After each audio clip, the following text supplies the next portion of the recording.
colocar a campanha. Mas eu queria entender. Não é possível que é só porque o Everton machucou que desandou a maionese. Não é só isso, ele acabou de falar. O Facingani acabou de dar uma explicação técnica. Diferente do que você falou, o São Paulo está em 14º no segundo turno. Não falei, animal. Olha, uma campanha lamentável. 11 pontos. De 30 pontos. Tem 2 pontos a mais que o Corinthians só, né? Para quem termina em primeiro, né, a virada do campeonato, e agora praticamente primeiro, né, junto com o Flamengo ali na vice-liderança e cai para 14º, Você tem de buscar a vaga na Libertadores direto e pronto. Time mal escalado, jogadores que rendendo abaixo do que time deveria previsível, render, São Paulo. jogadores O imprevisíveis. time do São Paulo é lento, mas assim lento, demora um século para dar um passe, para tomar a decisão de meio campo, completa espaçado. Ah, você tem o Hudson e o Jusilei, mas espaçado. Por quê? Porque os caras não têm a mobilidade que talvez outros volantes ali mais leves dariam.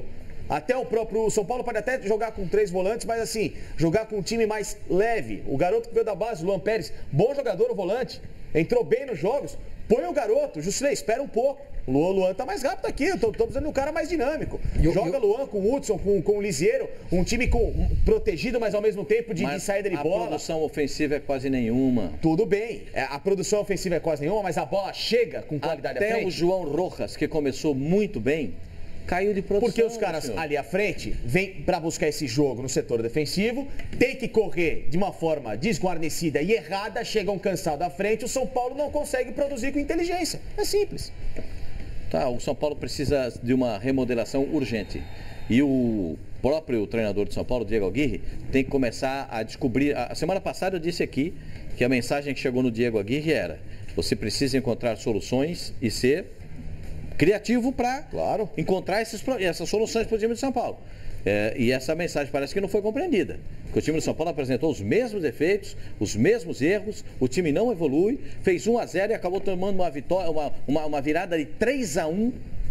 Consagrou o centroavante. O Leandro Damião ontem entrou bem. E o Nico Lopes também. Os dois calaram a minha... O Nico Lopes e o D'Alessandro jogou bem. Os dois de uma vez só mataram você, Benjamin. Aí arrebentaram com o jogo. O D'Alessandro jogou muito bem. Jogou bem. Tá jogando em terceiro volante, bem paradinho atrás, só fazendo a bola rolar. Mais duas, 3 entrevistas aí, vai ter clube se estapeando para trazer o Carilha no que vem. Eu não sei, não. Mas eu acho que o São Paulo é um dos candidatos. É um dos candidatos. Eu ia falar isso aí agora. Sim, mas que eu vou te falar. Se for $1 milhão de dólares, a multa do Carilha, olha aqui. Ele paga milhões e pouco. Ele paga com o troco do Militão. Lógico. É a informação que eu tenho, preciso averiguar se é isso mesmo. Eu vou dizer para você, pela informação que você deu, repete a informação. Futebol é o seguinte, quando o cara já manda o recado, porque já era. Qual foi a informação que você deu? Põe aí o Pascoal falando. Pascoal tem informação quente.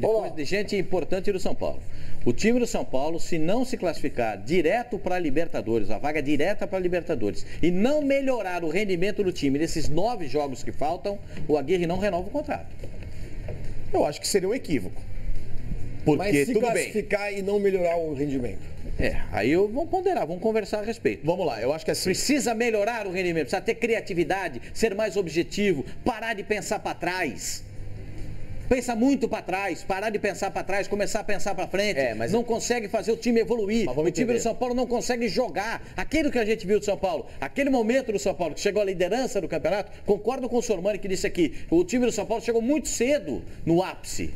Chegou num ponto muito cedo. Não foi nem cedo, acho que foi surpreendentemente no ápice. O São Paulo não era para ter sido. O Flamengo agora está evoluindo, vê como é que são as coisas diferentes. O São Paulo para mim, faz um ano bom dentro das possibilidades. Né? Chegou ali. O ano passado quase caiu. Isso, e a liderança do campeonato foi uma ilusão, foi algo inesperado para o próprio torcedor do São Paulo. Terminou o primeiro turno. São Paulo. O São Paulo terminou o primeiro turno em primeiro lugar com 41 pontos. 3 a mais do que o Internacional, que fechou com 38. Nos últimos 5 campeonatos, quem terminou o turno em primeiro lugar foi campeão. Foi assim com o Cruzeiro em 2013. Campeão do primeiro turno com o Cruzeiro, né? O São Paulo. São Paulo. Foi assim com o Cruzeiro em 2013. Foi assim com o Cruzeiro em 2014. Foi assim com o Corinthians em 2015. Com o Palmeiras em 2016 e com o Corinthians no ano passado. Nos últimos 8 anos, só o Atlético Mineiro em 2012 que ganhou o turno e não foi campeão. Quem foi campeão foi o Cruzeiro. O Fluminense. Agora, sempre, desde os pontos corridos, um time que ganha o primeiro turno, ou ele é campeão ou é vice. Nunca abaixo disso. São Paulo está quebrando nesse momento, pode quebrar nesse campeonato. Essa é escrita de 5 anos, não ganhando título, a gente acha difícil, e pode não ser o vice-campeão também. Eu acho que não será mesmo. Que, aliás, quem faz uma campanha para isso é o Inter, não pode ser, mais não regular. Tem como ser. Não, vice-campeão, de repente ele pode bater. Ô, Sormani, você está numa reta final de campeonato. São Paulo não consegue ganhar de ninguém. Você tem o Inter. 7 jogos sem vitória. Você tem o Inter reagindo, você tem o Flamengo reagindo. Não dá para o São Paulo ser vice-campeão. Não dá. A tendência é essa, mas a possibilidade, matematicamente é possível que o São Paulo termine vice-campeão. Palmeiras, Flamengo, Internacional estão num momento muito melhor. Não dá para comparar, não dá largada para São Paulo. Não dá para comparar. Existem outros times que estão aí e continuam patinando no campeonato. No caso do Atlético Mineiro, que patinou de novo. Esse pode perder a vaga para o Santos. Esse patinou de novo. Sim, o Santos está também com esse chamado viés de alta, que está brigando agora por uma vaga direta na Libertadores. E já jogou com o Corinthians, entendeu? Já jogou com o Corinthians. Então, quer dizer, não tem mais trauma pela frente. Para você ter uma noção. O Santos não tem mais o Corinthians pela frente. O comparativo no momento do São Paulo tem. O São Paulo fez. O São Paulo já é outra história. O São Paulo é na arena do Corinthians o jogo. O São Paulo fez 2 jogos contra os principais candidatos naquela ocasião ao título, o Palmeiras e o Inter. Ele foi amassado pelos dois. Perdeu de pouco do Inter, perdeu de muito pouco do Palmeiras, né? Então assim, para você ver o comparativo. Agora, nessa história do Aguirre, de renovar ou não renovar, apesar dos pesares de críticas sendo feitas agora, a gente tem que entender também um outro lado.